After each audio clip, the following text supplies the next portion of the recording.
কেউ যদি সেই চেষ্টায় সামিল হন, তিনি বাংলাদেশ জামাত ইসলামী ঢাকা মহানগরী দক্ষিণের কোন কর্মীও যদি হন, তিনি ঢাকা মহানগরী দক্ষিণের সেক্রেটারি শফিকুল ইসলাম মাসুদের যদি ভাই হন, বাংলাদেশ জামাত ইসলামী পরিষ্কার ঘোষণা দিয়েছে তাকেও বিন্দু মাত্র ছাড় দেওয়া হবে না। কারণ এটা অসংখ্য শহীদের রক্তে রঞ্জিত আমাদের নতুন স্বাধীনতা। এই স্বাধীনতা নিয়ে কেউ সিনেমা খেললে তাকে 24 সালের 5ই আগস্টের বিজয় ওই সরকারি দোষী হিসাবে চিহ্নিত করে তাকে আরেকটা 5ই আগস্ট করে মোকাবেলা করা হবে। সম্মানিত ভাই এবং বন্ধুগণ, এই কামরাঙ্গীরচর হাজারীবাগ সেই জোন সেই থানাগুলো আমাদের ভাইয়েরা 5 ওয়াক্ত নামাজ মসজিদে পড়তে আসলে শুধু দাড়ি টুপিওয়ালা দেখে এই ফ্যাসিস্ট সরকারের নির্দেশে আমাদের ভাইদেরকে মসজিদ থেকে গ্রেফতার করা হয়েছে। এই হচ্ছে কামরাঙ্গীরচর হাজারীবাগ থানা। কোরআন তালিমের জন্য মাদ্রাসায় আমাদের ভাইয়েরা আঙুলকে আমাদের 15 পর্যন্ত তালিমুল কোরআনে গেলে তালিমুল কোরআন ক্লাস থেকে পুরুষদের শুধু নয় বামনদেরকে পর্যন্ত গ্রেফতার করে ফ্যাসিস্ট হাসিনা সরকার অমানবিক আচরণ করেছে।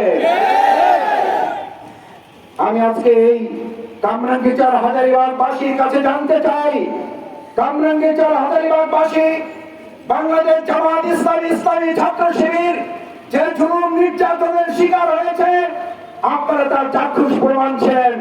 শুধু জামাত ইসলামী ইসলামী ছাত্র শিবির এই ফ্যাসিস্ট হাসিনা সরকারের নির্যাতনের শিকার হয় নাই, বরং পুরো হাজারীবাগ কামরাঙ্গীরচরের সমস্ত সাধারণ জনগণ তাদের নির্যাতন নিষ্পেষণের শিকার হয়েছেন। আমরা আপনাদের কাছে জানতে চাই, আগামী দিনে আর কোন স্বৈরাচার, আগামী দিনে আর কোন জুলুমবাজ, আগামী দিনে আর কোন দলবাজ, আগামী দিনে আর কোন ব্যক্তি, আর কোন পরিবর্তনের জুলুম কি কামরাঙ্গীরচর হাজারীবাগ সহ্য করবে?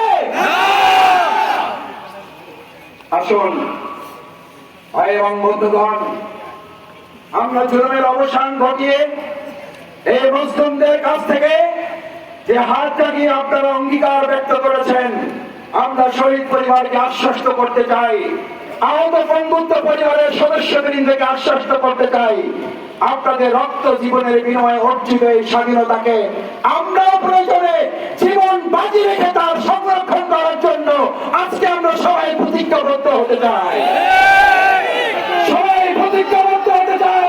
আপনাদের রক্তে রঞ্জিত এই স্বাধীনতাকে আর কাউকে কেড়ে নিতে দেওয়া হবে না। সম্মানিত ভাই বন্ধুগণ, আসুন বাংলাদেশ জামাত ইসলামী ইসলামী ছাত্র শিবির 3টি বিশেষ গুণে আপনাদের কাছ থেকে প্রমাণিত হয়েছে। আমরা সততার প্রমাণ রাখতে সক্ষম হয়েছি। আমাদেরকে জানতো আমরা শুধু নামাজ পড়াতে পারি, আমরা শুধু ইমামতি করতে পারি, আমরা শুধু জানাজা পড়াতে পারি, কিন্তু বাংলাদেশ জামাত ইসলামী প্রমাণ করেছে সংসদ সদস্য এই দুর্নীতি না করে থাকা যায়। দুর্নীতি রাস্তা করে নিমন্ত্রিত একটা রাষ্ট্র 1 টাকার দুর্নীতি না করে 2-2টি মন্ত্রণালয় সফলতার সাথে পরিচালনা করা যায়, তার নাম বাংলাদেশ জামাত ইসলামী। আমরা সততায় আপনাদের কাছে প্রমাণ নিয়েছি, আমরা যোগ্যতায় আপনাদের কাছ থেকে প্রমাণ নিয়েছি, আমরা তৃতীয় আর একটা বড় প্রমাণ দিতে সক্ষম হয়েছি। আপনারা তার সার্টিফাই করেছেন বাংলাদেশ জামাত ইসলামী হচ্ছে দেশের একটি দেশপ্রেমিক জনগণের সংগঠন। কারণ বাংলাদেশ জামাত ইসলামী যখন 2008 সালের পর টিপাইমুখবাদের বিরুদ্ধে দেশের স্বার্থে মানুষকে নিয়ে লড়াই করতে শুরু করেছে, তখন আধিপত্যবাদী একটি গোষ্ঠী আমাদের নেতৃবৃন্দকে বিচারিক হত্যাকাণ্ডের মাধ্যমে তাদেরকে শহীদ করেছিল।